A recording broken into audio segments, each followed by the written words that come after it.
Assalamualaikum warahmatullahi wabarakatuh. Perkenalkan, kami dari kelompok 6 akan mempresentasikan modul ajar tentang teori Gardner.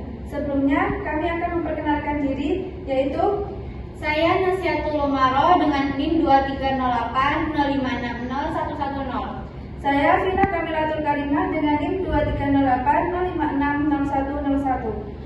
Dengan saya Aiska Nematul Nadelia dengan nomor NIM 23080560096. Di sini saya akan menjelaskan mengenai teori belajar Gardner. Yang pertama yaitu asal-usul munculnya teori belajar Gardner. Teori belajar Gardner dikembangkan oleh Robert Mead Gardner. Beliau adalah seorang ilmuwan psikologi lahir di Andover Utara, lahir pada tanggal 21 Agustus 1916.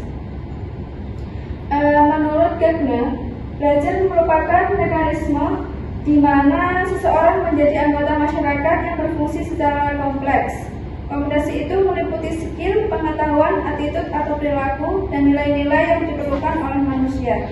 Sehingga belajar adalah hasil dalam berbagai macam tingkah laku yang selanjutnya disebut kapasitas. Belajar menurut Gardner tidak dapat didefinisikan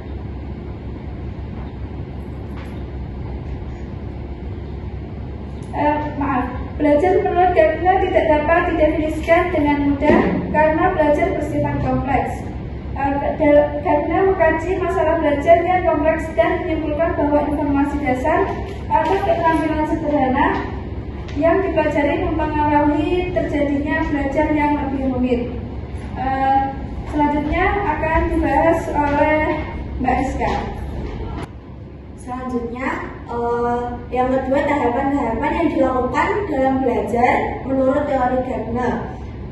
Pada teori ini ada 9 tahapan pembelajaran menurut Gardner, yaitu yang pertama, memberikan perhatian. Kegiatan yang paling awal dalam pembelajaran adalah memberikan perhatian kepada siswa agar siswa dapat mengikuti pelajaran dari awal sampai akhir dengan fokus pada suatu pembelajaran itu. Yang kedua, memberitahu peserta didik dengan tujuan pembelajaran agar peserta didik mempunyai harapan dan tujuan yang sama selama belajar. Maka pada peserta didik perlu dijelaskan apa saja yang akan dicapai selama pembelajaran tersebut. Seperti contoh, guru memberikan informasi kepada pembelajaran yang akan dipelajari. Guru memberikan suatu materi yang akan dipelajari pada pertemuan tersebut. Yang ketiga, dibangun atas pengetahuan yang telah lalu. Bila peserta didik memiliki perhatian dan harapan yang baik pada pelajaran, guru perlu mengingatkan peserta didik tentang materi apa aja yang telah dikuasai pada materi sebelumnya, mengulang materi sebelumnya pada pertemuan yang akan datang. Yang keempat, menyajikan pembelajaran sebagai rangsangan. Hal ini dilakukan dengan cara menyajikan bahan ke peserta didik berupa pokok-pokok materi yang penting yang bersifat kunci.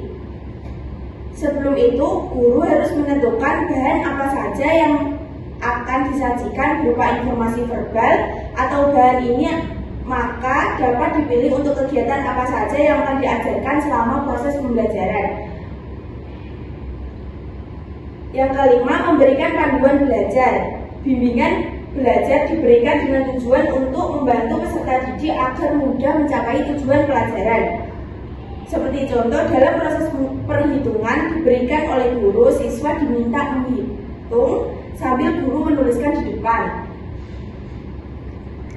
Yang keenam, menampilkan kinerja. Untuk mengetahui apakah peserta didik telah memiliki kemampuan yang diharapkan, maka mintalah peserta didik untuk menampilkan kemampuannya dalam bentuk tindakan yang dapat diamati oleh guru. Misalnya, siswa diminta untuk menyebutkan suatu materi yang sudah dipelajari sebelumnya, agar kita tahu kinerja siswa itu sudah menguasai materi tersebut atau belum. Yang ketujuh, memberikan umpan balik. Memberikan umpan balik merupakan fase yang sangat terpenting. Untuk mendapatkan hasil yang terbaik, umpan kembali diberikan secara informatif dengan cara memberikan keterangan tentang tingkat kerja yang telah dicapai peserta didik. Contohnya, guru menanyakan kepada siswa, sudah benar apa belum perhitungan yang dilakukan. Yang ke-8, menilai kinerja merupakan peristiwa pembelajaran yang berfungsi menilai apakah peserta didik sudah mencapai tujuan atau belum. Seperti contoh, memberikan evaluasi kepada siswa. Yang ke-9, meningkatkan retensi atau ingatan dan transfer pengetahuan. Guru perlu memberikan latihan-latihan kepada siswa dalam berbagai situasi agar dapat menjamin bahwa peserta didiknya dapat mengulangi dan menggunakan pengetahuan sebelumnya dan barunya kapan saja bila diperlukan.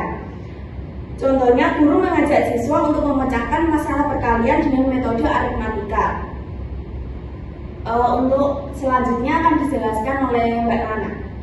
Selanjutnya yaitu kelebihan dan kekurangan teori belajar dari Gardner. Yang pertama yaitu kelebihan pembelajaran Gardner. Satu yaitu mendorong guru merencanakan pembelajaran teori Gardner, mendorong guru untuk merencanakan pembelajaran yang akan dilakukan sehingga pembelajaran menjadi lebih terarah. Selain itu, agar suasana dan gaya belajar dapat dimodifikasi sebaik mungkin. Yang kedua yaitu memperoleh kemampuan yang membutuhkan praktek dan kebiasaan. Teori Gardner sangat cocok untuk memperoleh kemampuan yang membutuhkan praktek dan kebiasaan yang mengandung unsur-unsur seperti kecepatan, kelenturan, refleks, dan daya tahan. Yang ketiga yaitu cocok untuk melatih anak-anak yang masih membutuhkan dominasi peran orang dewasa. Yang keempat yaitu dapat dikendalikan melalui cara mengganti stimulus alami dengan stimulus yang tepat untuk mendapatkan pengulangan respon yang diinginkan. Yang kedua yaitu kekurangan dari pembelajaran Gardner. Satu, pembelajaran hanya berpusat pada guru atau teacher-centered learning. Yang kedua yaitu komunikasi berlangsung hanya satu arah. Guru melatih dan menentukan apa yang harus dipelajari oleh peserta didik. Dan yang terakhir yaitu pembelajaran siswa yang berpusat pada guru, di mana guru bersifat otoriter. Komunikasi berlangsung satu arah, guru melatih dan menentukan apa yang harus dipelajari oleh murid. Sekian dari kelompok kami. Terima kasih. Wassalamualaikum warahmatullahi wabarakatuh.